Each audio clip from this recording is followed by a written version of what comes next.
Brought to you by Palvi Agrico. आता शेतीसाठी जे काही लागणार ते घरपोच मिळणार, तेही मोबाईलच्या एका क्लिकवर। बावनकुळे साहेबाच्या भाच्याबद्दल काय? आता हे खूप सिरियस आहे विषय।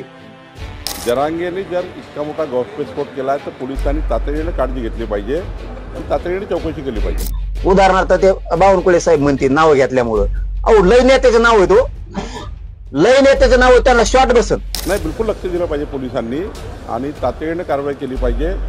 कोण कोण याच्या मागे आहे त्याचा पर्दाफाश माझ्या ध्यानात आहे ना इतकं आहे, कारण आम्ही त्या रेकॉर्डिंग ऐकतो ना, ऐकून ऐकून परेशान आहेत त्या रेकॉर्डिंग, संपनात त्या रेकॉर्डिंग इतके त्याच्यात बोललेले।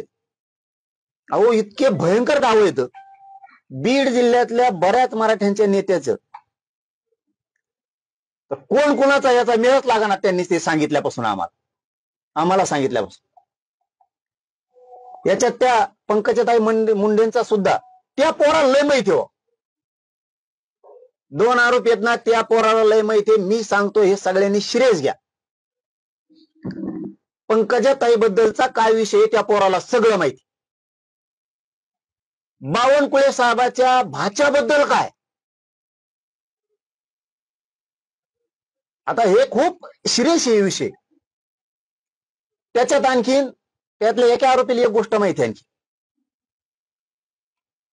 बीड किंवा राज्यातल्या बऱ्याचशा ठिकाणी प्रत्येकाच्या गांडी खाली मोबाईल आहे, म्हणजे त्या शिटाच्या खाली बघा। आता ही सिस्टम मोबाईल शिटाखाली, कोण बघा शिटाखाली काय बोलतोय, कोण नेता किंवा बीडचा एखादा मराठ्यांचा कार्यकर्ता काय बोलतो, किंवा आमदार काय बोलतो, किंवा मंत्रालयातले काय बोलतेत, ऐका काही मिळत।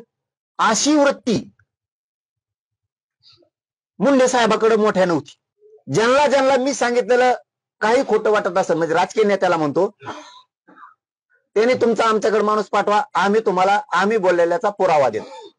उदाहरणार्थ ते बावनकुळे साहेब म्हणतील नाव घेतल्यामुळं, अहो लय नेत्याचं नाव आहे, तो लय नेत्याचं नाव आहे, त्याला शॉट बसत। आपण आपले कुणी फोटो नेलेले असले, कुणाच्या काय ते जीपीएस काय मोबाईल गाडीच्या खाली ठेवणं, काय काय प्रकार आहेत, कोणाकोणाच्या तिथं कोणाला पगार वाढून दिले आहेत, ही खूप बारीक गोष्टीत घुसावं लागणार आहे गृहमंत्र्यांना। आता पोलीस शेवटी तपास करतील आणि जे काही पोलिसांना मिळेल त्यावर कारवाई केली पाहिजे।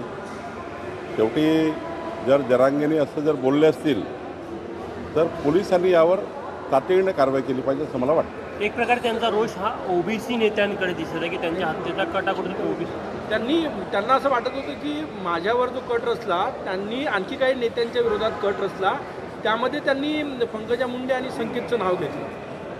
नाही, मला याच्याबद्दल पूर्ण माहिती नाही आहे, पण ज्यांनी काही हे केलं असेल किंवा जे काही त्यांच्याकडे माहिती असेल त्यावर पोलीस कारवाई करतील असं मला वाटतं। त्यांनी असाही शब्द वापरला की फडणवीसांनी सुद्धा सावध राहावे, म्हणजे नेमकं काय शिजून आलं या सगळ्यामागे असं वाटतं? नाही, मला काही माहिती नाही। मी वारंवार सांगतो की जरांगेने जर इतका मोठा गौरवस्फोट केला तर पोलिसांनी तातडीने काळजी घेतली पाहिजे आणि तातडीने चौकशी केली पाहिजे। मुख्यमंत्र्यांना विनंती करणार आहे का की हे सगळं प्रकरण गंभीर आहे, तुमच्या मुलाचं नाव आहे, त्या पोलिसांना जातील, या सुरक्षेचा प्रश्न आहे?